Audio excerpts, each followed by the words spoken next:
Howdy folks, welcome back to World of Tanks with the mighty Jingles. There were a couple of slightly shorter than average World of Tanks videos this week. Those two epic win videos that I did, although a lot of you seem to enjoy them, but they were kind of on the short side, and I did promise you a nice long episode of the good, the bad and the ugly to make up for it, and here it is. The star of our first replay is Circumflexes, and most of you probably know him from his World of Tanks Twitch TV live streams and his YouTube channel.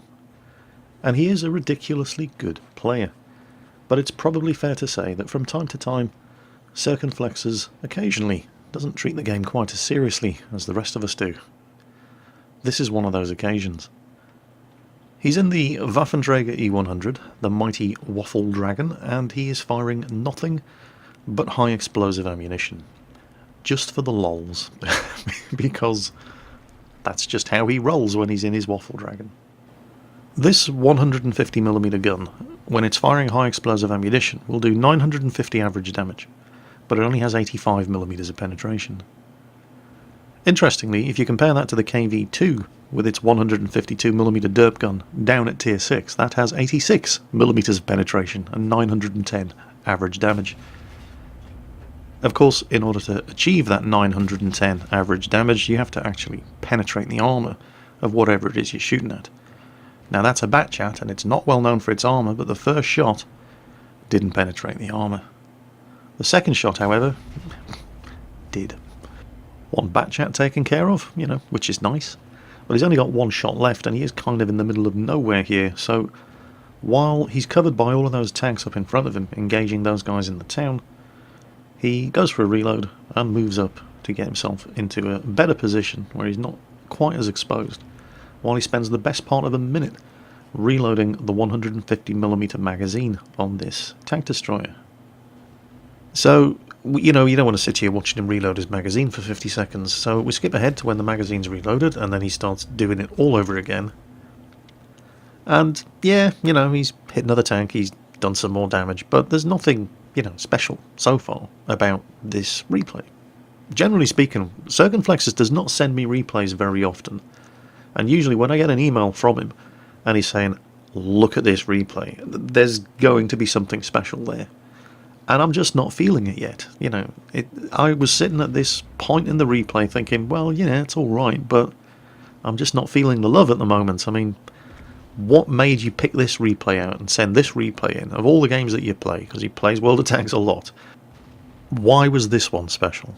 Well, trust me, when it happens, oh, you'll know. Oh yeah. Yeah, you have a while to wait yet, but it's going to be worth it. Remember, he's firing nothing but high explosive ammunition here. And while, a single shot from this 150mm autoloader does compare to a single shot from the KV-2 all the way down at tier 6, and it's not a completely ridiculous comparison, on a shot-for-shot basis, this thing has 85mm of penetration, the KV-2 with its high explosive has 86. The KV-2 does 910 average damage, this thing does 950. The primary differences, of course, being that the KV-2 doesn't get no autoloader, it's 20 seconds between shots. Then again, the KV-2 is firing at the kind of targets that it usually, or often, can penetrate and do full damage to with its 152mm shell. You can't rely on the ghost of Stalin to reach up from hell and guide your shots to the weak spots of enemy tanks when you're driving a German Waffenträger. You have to pretty much do it all yourself. Object 140 there, came around the corner, saw him, panicked, didn't realise he wasn't loaded. Of course, now he is loaded. The object is desperately trying to find somewhere to hide. Circumflexes gets a shot at his rear, boom, headshot, and now the clock is ticking. 3 shots left. Next victim, please. T-54 lightweight, you'll do. Manages to get a side shot at him, hits him, loads of damage, and sets him on fire. Batchat, right in the turret, 1100 damage. 4502 comes around thinking, oh, he's just fired, I'll get him. Then thinks, ow, okay, maybe that wasn't such a good idea. Gets away with taking no damage whatsoever. He's now safe, he's in cover, he's reloading his gun, and in the space of something like 25 to 30 seconds, he's just done 4,000 damage to the enemy team, firing nothing but high explosive ammunition. Don't you just hate him? You lucky bastard. However, tactically, the situation could be a lot better. The medium tanks that were with him have pulled back. He's up here alone now, reloading. Most of the tanks left on the enemy team, and their one kill up, are the better than average players in some seriously dangerous tanks. Oh well, only one thing for it. Attack, attack, attack! Over the top, boys! Last one in Berlin, stinks of rotten eggs. 4502A? No, Bat Chat, much more dangerous target. Boom, executed. 4502A from the front, well, that's what happens, even firing high explosive ammunition of this caliber when you're shooting at armour that you can't penetrate. But he is in an autoloader, so all he had to do was pull the trigger again. And now, one shot left, and he can kill that T-54 lightweight. But oh no, the T-54's probably... Oh, okay. T-54 got killed by the lightweight, so it's a good job he didn't go for the reload after all. KV-4 down there on the corner. Don't really want to give the KV-4 shots at us, so we're going to go hunting for the T-54 lightweight. Now his platoon mate Snooze in the Leopard is also moving up, but Snooze is on perilously low health. Yep, Snooze has got him. Okay, fine. Now we can go for a reload, and he's had his fun. Now it's time to start taking things seriously, because there is a KV-4 between him, Snooze in the Leopard, and the rest of his team. And while he could probably do a lot of damage to the KV-4 just firing 4 rounds of high explosive, they really need to kill that KV-4. Snooze in the Leopard really cannot afford to take another hit. And the Leopard of course has no armour. The KV-4 is entirely capable of killing him. So Snooze is going to spot and try to keep the KV-4 distracted while Zircon closes in for the kill, using as much cover as possible. He's not reloaded yet. And now he's been spotted. Snooze doing the most he can to try to get this guy's attention, but the KV-4's having none of it. He shoots, he gets a hit on Circumflex's gun shield, but it's not going to be enough. And it's only going to take one more shot. KV-4 disposed of. He goes for the reload, and he's right back to the old herpaderp high explosive ammunition.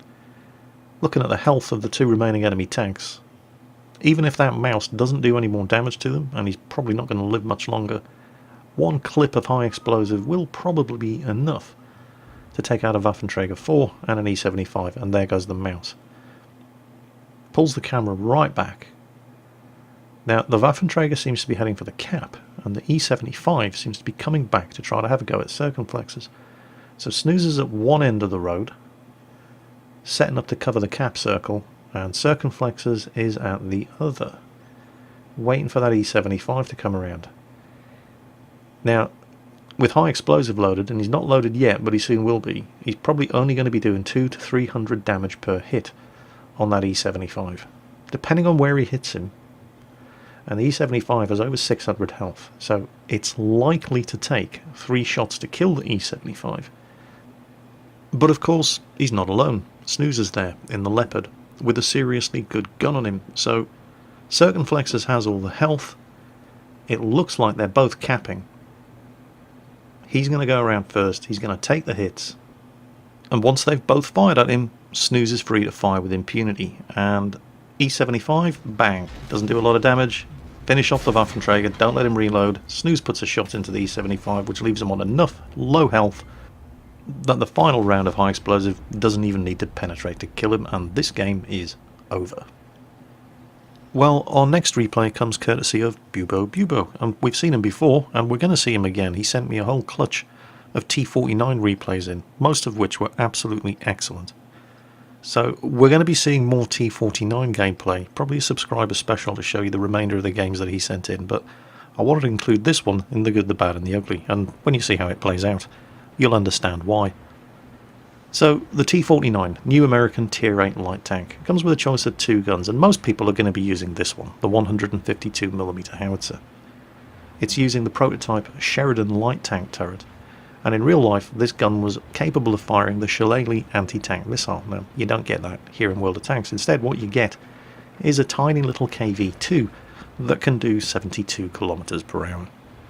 And most people are going to be using this gun with the T-49 because derp guns are funny. Although the 90mm gun on this thing is not bad at all. More of that, however, in an upcoming video. For now... Oh, you just couldn't ask for a better shot. And a side shot at a Leopard prototype. Guaranteed penetration if it hits. And that, of course, is the downside of firing a derp gun.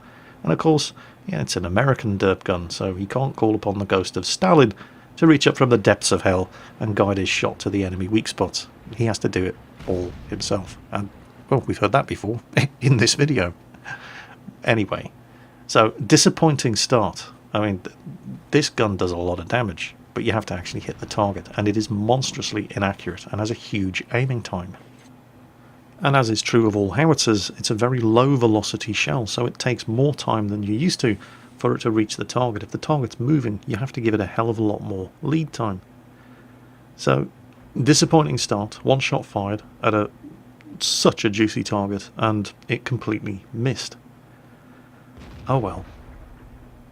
Plenty of enemy tanks left. And this is probably the best kind of matchmaking you're ever going to see in the T-49. It's a tier 9 game on Swamp. Generally speaking, this thing will only get into tier 9 or 10 matches. You really could not ask for better matchmaking in this tiny little American tier 8 light tank. I don't have this yet myself. I've just unlocked the Walker Bulldog, which I absolutely love. I think the Walker Bulldog is a fantastically fun tank. I'm in kind of two minds about the T-49. I mean, you know, KV-2 that can do 72 kilometers per hour. What's not to like? But, yeah, I don't know. And, you know, I suspect that's my problem rather than the T-49. I just don't really have the fire discipline required to resist taking shots that are probably not going to hit with this howitzer. Oh, that is... And, ooh, talk about a bad start. That is not good. Poked around the corner, instantly took 2 hits, and didn't even get a shot off in return. He's not having a very good game so far, is he? To be completely honest, this replay isn't so much about Bubo Bubo, although he does come good, but it's more about... Oh, hello. Okay, now, that one... That's more like it. That's what this tank does. Alright, let's not get too carried away. It was just a T-21, but there's a Carnarvon down there. And the Carnarvon isn't exactly over-endowed with armour, but if the Carnarvon is smart enough to keep his front pointed towards Bubo Bubo, then he's not going to penetrate, and he's not going to do full damage. On the other hand, Carnarvons do seem to burn remarkably well, and once he's been reduced to low enough health, it really doesn't matter where he hits him with this high explosive shot. He's going to kill him anyway. Now, a Black Prince, on the other hand, that is bad news. Black Prince, very, very heavily armoured. His armour is going to shrug off most of the damage of one of these shells unless he is dumb enough to shoot at a T-54 instead of a T-49 and allow him to get round behind him and put a shot right up his big fat British ass where it is going to penetrate and do full damage. And it's remarkable that Bubo Bubo actually had the fire discipline to hold his shots and get around and ensure that he did full damage. Most T-49 drivers would at the very best have taken a shot into the side and just hoped that it was going to penetrate. And his discipline rewarded him with a full damage penetrating hit on the rear of the Black Prince. And here comes the Leopard prototype he missed earlier on. He ain't going to make that mistake twice. But some absolutely terrible decision making on the part of the Black Prince driver there. 2 tanks in front of him, and don't forget the Black Prince's gun is rapid firing but low penetration. And of the 2 tanks that you can choose to shoot at, one of them is a tier 9 medium T-54 who's facing you and on almost full health, and the other is a T-49 who's going to one-shot you if he lives long enough to get around behind you, and he's on half health, and he chose to shoot at the T-54. Certainly not complaining. More enemies like that, please.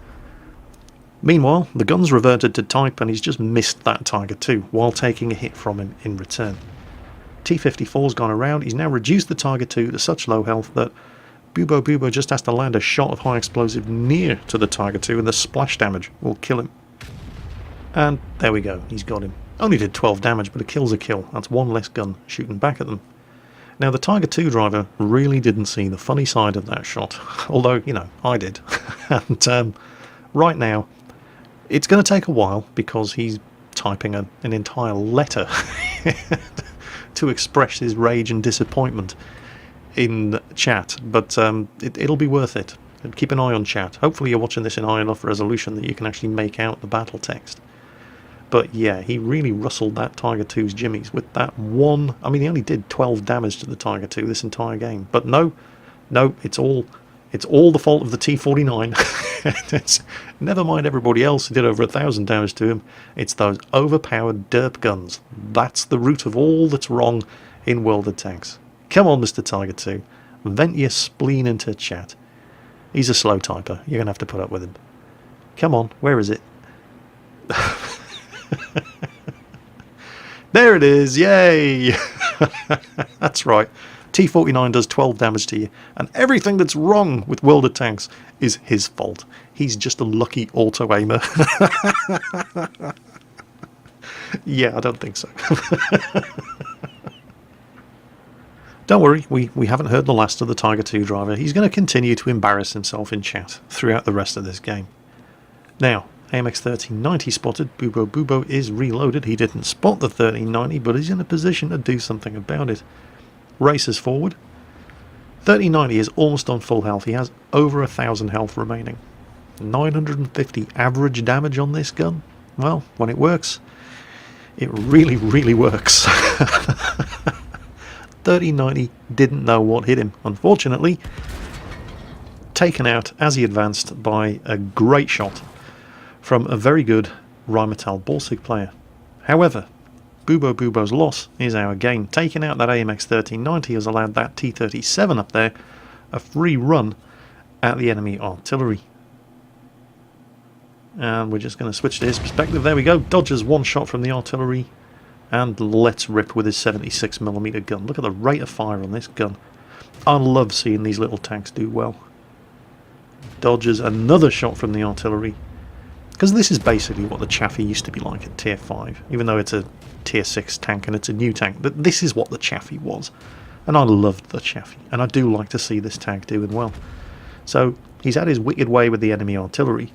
As for Bubo, well, just over 3,000 damage in the T-49 in a Tier 9 match. I mean, there's nothing wrong with that, but it's not spectacular. But Bubo's performance isn't why I picked this replay. It's what happens next. It's kind of like that scene at the end of Fury. I don't know if you've seen the movie, minor spoiler alert. The Germans, which up until that point had been fighting reasonably well, suddenly took leave of their senses and completely forgot how to fight, because Hollywood. And the same can be said for our friend in the T-37, who had been playing remarkably well up until this point, but then completely forgot how to drive a light tank. Watch this. Remember, he's looking for a hidden Rheinmetall Borsig that, as far as he knows, is right in front of him. There's a little hill here we can use as cover. No, cover's for noobs. We're going to drive over the top of the hill, because that's going to slow us down to a standstill, and it's going to completely frame us against the sky in zero cover and make us a one-shot kill for the tank destroyer that we think is here. There's some bushes I can use for concealment. Concealment is for noobs. Real men drive their light tanks in the open. What the hell is he thinking? And Bubo is trying to tell him, look, screw this, no cap, kill all. It's a Rheinmetall Borsig. He's a very stealthy, very dangerous tank destroyer, driven by a very good player. Cap. Right, there's no honour in losing. Cap. Get your ass into the cap circle, sit in one of those shell holes, and make him come to you. Rheinmetall Borsig's biggest advantage is firing from stealth. Hidden, not moving, waiting for you to blunder in front of him, which is exactly what the T-37 was doing, playing right into his hands. He finally listens to Bubo, and he does the right thing. Gets his ass into a shell hole, and sits in the cap circle. The Borsig is now on a timer. Now the ball is in his court. He has to react. He's being capped, he's going to lose. He can't just use all of his advantages, sit in cover, and wait for these guys to come to him, where he can kill them off one by one. which is exactly what would have happened if he hadn't relocated after nailing Bubo Bubo. He'd been spotted at that point, so he relocated the tank, and it's only because he did that that this team is actually winning. T-37 would have been dead, T-28 prototype would have been a 2-shot kill. The Borsig was on full health, the T-28 prototype would not have been able to kill him. This game would probably have been over if the T-37 hadn't listened to Bubo Bubo and finally done the right thing. Target 2 driver, of course, continues to embarrass himself in chat, whining about how there's no honour in capping. Well, there's not much honour in losing either. The S-51, paying attention to the map, realising that the Borsig has relocated, sets up to try to ambush him if he comes around this side to reset the cap, and sure enough, there he is. Now that was a lot of damage, but it wasn't quite enough. Well played from the S-51 anyway. Right place, right time, and it almost paid off for him, but they've now won. Remember, no cap, kill all. It's not always a good idea. So, today's final replay comes courtesy of Logan 10 in the Type 61 Japanese Tier 9 medium tank. I was planning on saving this replay for a Type 61 review, but it's probably going to be a while before I can do a Type 61 review because I don't have a Type 61 yet. I'm still playing the STA-1 at Tier 8. And I love the STA-1. I think it's a really good tank. It's kind of like a Japanese Pershing, except with a slightly better gun. The Type 61, while I don't have much direct experience of driving it, I've only ever driven it on the test server, it seems to be like a Japanese Centurion Mark 7. Except it's faster, and it doesn't have that bouncy gun mantlet. In fact, this tank really doesn't have any armour at all, anywhere. But, you know, there are worse tanks in the game to be compared to than a Mark 7 Centurion. If it plays anything like the Mark 7 Centurion, I'm probably going to enjoy driving this tank as well. So, what's going on in this match? Well, it's a Tier 9 game, but there are only 2 Tier 9 tanks on each team, and Logan is in one of them. On the other hand, it's Lakeville Encounter.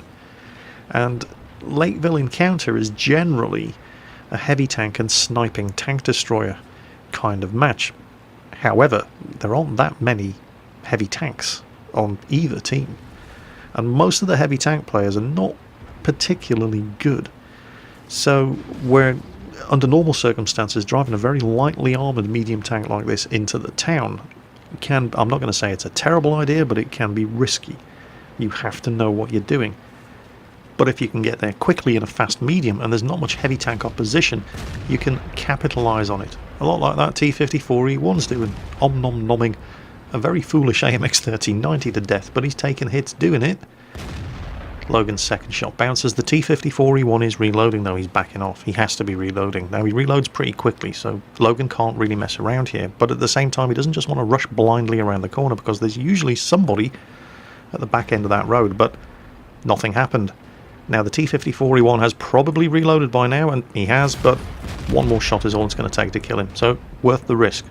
But only because there was nobody at the back end of that road. He got here fast enough that the T-54E1 had no backup.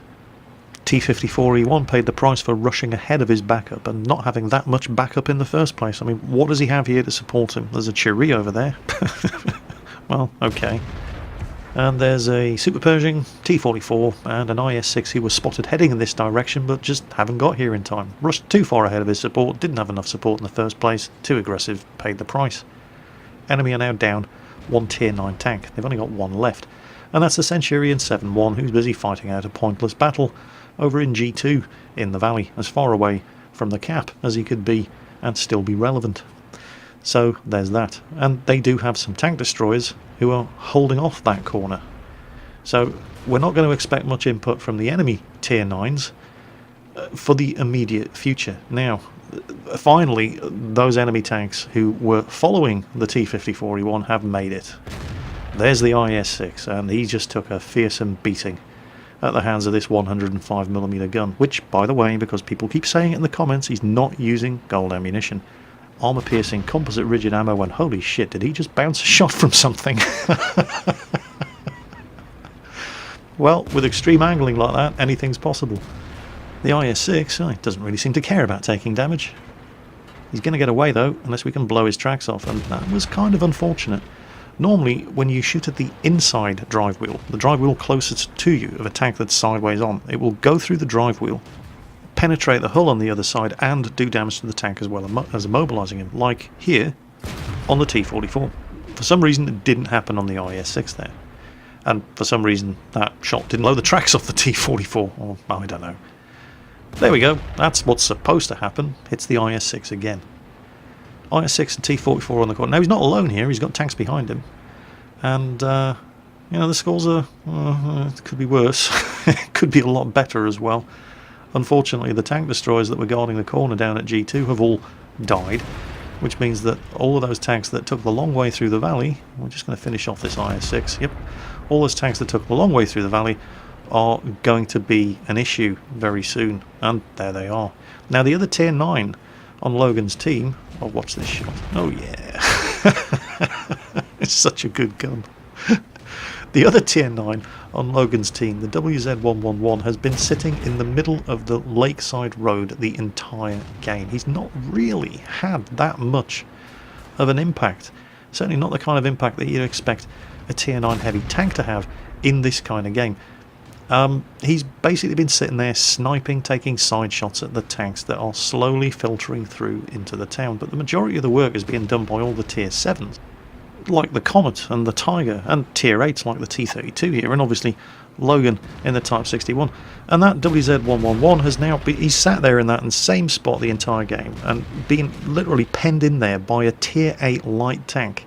And he sat there for so long that an Su-152 managed to drive all the way down the valley, and then turn around and come all the way up behind him and finish him off. Remarkably poor play from somebody who you would expect to be able to do a lot better. I mean, statistically, he's one of the best players on the team, and he's in a top-tier heavy tank, and he managed to get encircled and surrounded by a tier 8 light and a tier 7 tank destroyer. Just shocking, shocking.